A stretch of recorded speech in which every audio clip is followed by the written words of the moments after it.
안녕하십니까. 신의 한수 홍철기입니다. 양정철, 전해철, 김경수 등 소위 말하는 친문의 핵심 인사들이 이재명을 감싸는 행보를 보이고 있습니다. 마치 민주당은 원팀이라는 통합 메시지를 보내는 것 같은데요. 사실은 그게 아니다. 이재명은 절대 친문에게서 용서받을 수 없다라는 의견이 있습니다. 김정기TV 김정기 박사가 분석합니다. 안녕하십니까? 안녕하십니까? 예, 요즘 보면은 뭐 사진도 찍고 밥도 그렇죠. 먹고 어깨동무도 하고 탄원서도 쓰고 지금 보면은 쓰고. 어떻게 보면은 뭐 문준용이라든지 이런 영린을 건드렸던 이재명인데 갑자기 그렇죠. 친문들이 이재명을 감싸고 돌고 있단 말이에요. 그런데 그렇죠. 그게 사실은 그렇지 않다. 뭐 이런 얘기하면은 남들은 아니 겉봐라 저들이 지금 통합하고 있는 건 아니냐라고 얘기할 텐데 김정기 박사님은 왜 생각이 다르신 거죠? 산소 호흡기 끼고 있는 그 이재명을 12월 5일까지 시한부였잖아요. 네. 12월 5일 날 최종심은 원래 정치적 심판이라는 게 1심에서 무죄가 나오면은 2심이 유죄가 되고 3심이 확정하는 거거든요. 네. 제가 옛날에도 한번 분석을 해드린 것 같은데 그래서 이재명도 그 코스로 가는 거죠. 예. 그래서 12월 5일 전에 최종심에서 2심 확정 판결하게 되면 300만 원 벌금으로 이제 도지사직 상실형이잖아요. 네. 그리 되면 5년 동안 정치 못하니까 정치 생명이 끝나는 거잖아요. 예. 그게 원 코스죠. 그렇죠. 그런데 어떻게 해서 이재명이 다시 살아났을까? 산소호흡기 통해서 연장을 하는 거라고 봅니다. 그렇지만 결국은 2022년 대선을 앞두고 확인 사살을 할 거라고 생각합니다. 네, 그러니까 산소호흡기 한마디로 생명연장은 하는데 예. 막상 대선 때 날려버릴 것이다 이렇게 그렇죠. 예언하시는 거죠? 왜 그런가 하면 총선 상황이 원래 좋았잖아요. 그런데 그 지난번에 조국 대전 치르면서 국민들이 이제 민주당이라든지 문재인으로부터 좀 이탈을 하기 시작했잖아요. 예. 그러면서 더불어민주당 입장에서는 일종의 빨간등이 켜진 상태에서 어쨌건 민주당은 원래 잘 뭉치잖아요. 그렇죠. 평소 때는 싸우다가 선거 전쟁에서는 항상 원팀으로 뭉치거든요. 심지어 정의당까지도 같이 손을 잡죠? 그렇죠, 그렇죠. 저 사람들은 거의 전문이잖아요. 일단은 이겨봐야 된다. 네. 사실 선거라는 전쟁에서 2등은 의미가 없잖아요. 네. 1등에서 이겨야 된다는 걸 알기 때문에 양정철이가 민주연구원장 겸 삼철 중의 한 명으로서 문재인 오른팔로서 나선 거죠. 혼자 나서면은 조금 그러니까 김경수 데리고 세 사람이 소주 파티를 열었다는 거 아니에요? 예. 그래서 건재함을 우리는 원팀이다 하는 것을 대내외에 가시를 하고 여기에다가 뭐 저기 저 이해찬도 이야기를 했잖아요. 당대표인 네. 이해찬까지도 2심 판결이 잘못됐다고 그러고 그다음에 유시민은 아주 황당한 그 글을 남겼어요. 거기다가 또 이제 전해철은 경기도지사 경선 경쟁자잖아요. 네. 그럼에도 불구하고 탄원서를 써주고 또 이중대장 역할을 하는 박지원도 탄원서를 썼잖아요. 그러니까 전방위적으로 이재명 구하기에 나선 것인데 그것이 뭐냐 하면은 이재명을 지지했던 당내 이 당원들 숫자가 20%가 넘잖아요. 아, 그렇게 많은가요? 지난번 대선 때 누구죠? 저 안지사. 예. 안희정 지사하고 0. 몇 프로밖에 차이가 안 났어요. 네. 두 명이 다 20%를 넘겨서 2등과 3등이지만은 2등 안희정과 3등 이재명이 격차가 거의 없었습니다. 그러면은 보세요. 10명 중에 2명이 이재명을 지지했잖아요. 그러네요. 그러면은 그 이후에 이재명이 이 박해를 받았지 않습니까? 그렇죠. 친문 그룹들이 마음에 들겠어요? 친이 그룹들이. 그래서 친 이재명 그룹들이 예를 들어서 특히 경기도를 중심으로 해서 수도권에 이재명 몫이 있잖아요. 네. 전국적으로 20%예요. 당내 선거에서. 뭐 심지어 또 경기도만 놓고 생각한다면 아주 절대적인 지지를 당내 경선에서 받았었잖아요. 그럼요. 상대도 전해철이었고. 그렇죠.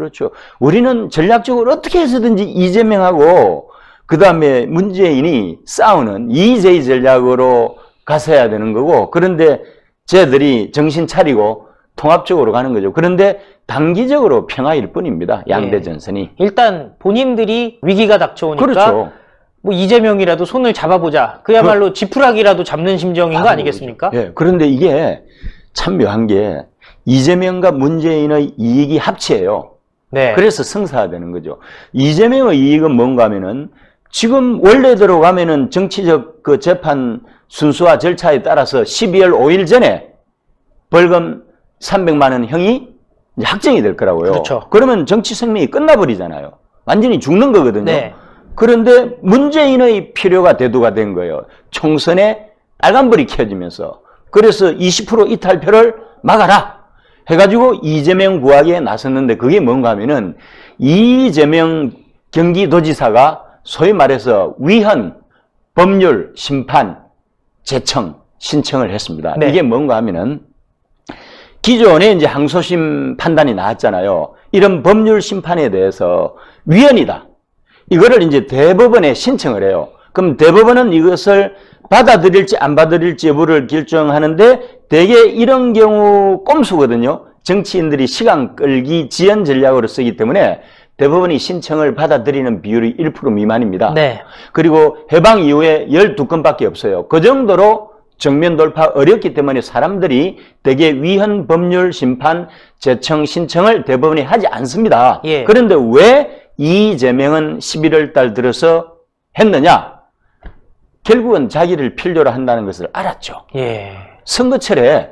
그래가지고 했는데 대법원이 이 신청을 저는 받아들일 걸로 생각합니다. 아, 그게 제가 듣기로는 확률이 굉장히 낮다 이렇게 1% 미만이에요. 1% 미만. 법조계에서도 이거는 받아들이지 않는다라고 보거든요. 예. 왜냐하면 성률이 1% 미만이니까. 그렇지만은 지금 정권 차원에서 대법원이 진보 진영이 장악된 지 오래됐잖아요. 예. 그러면은 지금 이재명 끼안기 하는 거를 대법원 판사들도 다 알 거 아닙니까? 예. 정권에 협조 안 하겠어요? 아, 같은 물인데?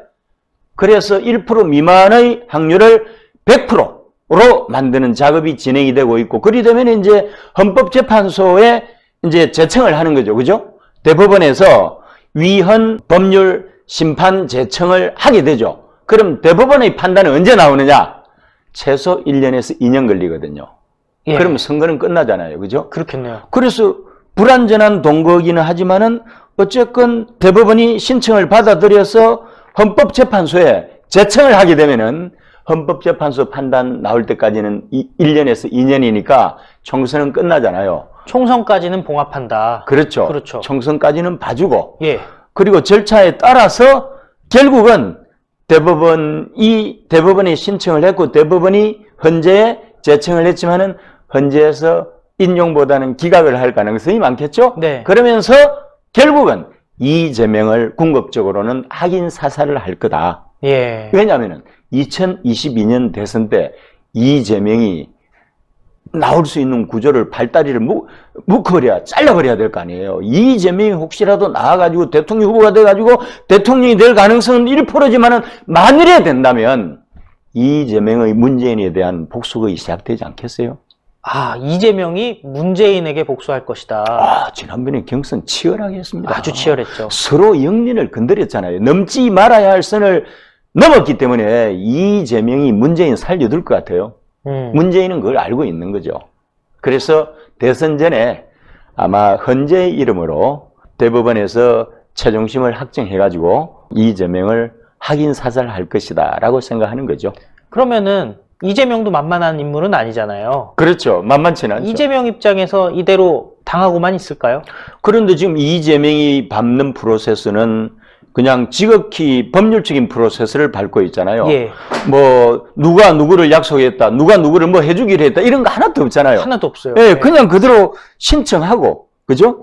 그 다음에 이제 제청하고, 그 다음에 이제 판단하고, 다시 항소심을 대법원에서 확정하면 되는 거예요. 네. 그러니까 사법부 탓으로 다 돌려버리는 거죠. 그래서 이재명이 이 경우는 어떻게든지 손을 쓸 방법이 없고, 결국 이렇게 이재명은 죽어갈 거라고 생각합니다. 그러나 이재명 입장에서도 수명을 연장하는 거잖아요. 차라리 연장하는 게 낫다. 12월 5일에 죽을 거 내년 12월 5일에 죽으면은 좀 더 낫고 내명년 12월 5일에 죽으면은 좀 더 낫고 그렇잖아요. 그리고 네. 2년 동안 이재명은 충성맹세를 하겠죠.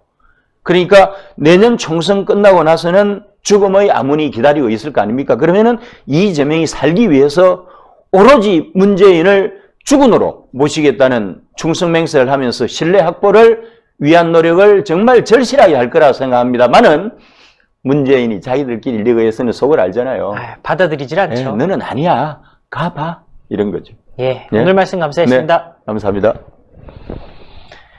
네, 친문들은 같은 당 포용 못합니다. 오히려 공격하고 배제합니다. 우파는요, 자유한국당 황교안 대표가 통합 메시지를 던졌습니다. 통합하는 쪽이 승리하는 건 당연한 것 아니겠습니까? 바로 내년 총선에 승리하기 위해서는 민주당은 분열하고 우파 자유한국당은 통합해야 합니다. 그리고요, 김정기 TV 많은 시청 바라겠습니다. 매일매일 라이브로 좋은 소식 올라가니까 많은 시청 바라겠고요. 또 신의 한 수 구독 버튼 잊지 말고 눌러주십시오. 1000만 가기 위해선 여러분들의 구독이 정말 중요합니다. 그리고 신의 한 수 요즘 노란 딱지 때문에 많이 힘듭니다. 광고가 거의 붙지를 않습니다. 1877-1477로 정기회원 부탁드리겠습니다.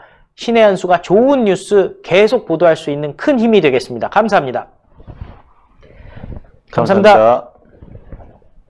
신의 한 수의 구독, 좋아요, 알림 방법입니다. 보실 영상을 눌러주세요. 아래의 구독 버튼을 눌러주세요. 그럼 종 모양이 나옵니다. 그 종 모양을 눌러주시면 신의 한 수의 새로운 영상들이 알림이 울립니다. 그리고 엄지척 좋아요 버튼을 눌러주세요. 여러분의 구독, 좋아요 버튼은 신의 한 수에 큰 힘이 됩니다. 댓글로 여러분의 많은 의견도 듣고 있습니다. 응원의 댓글도 부탁드립니다.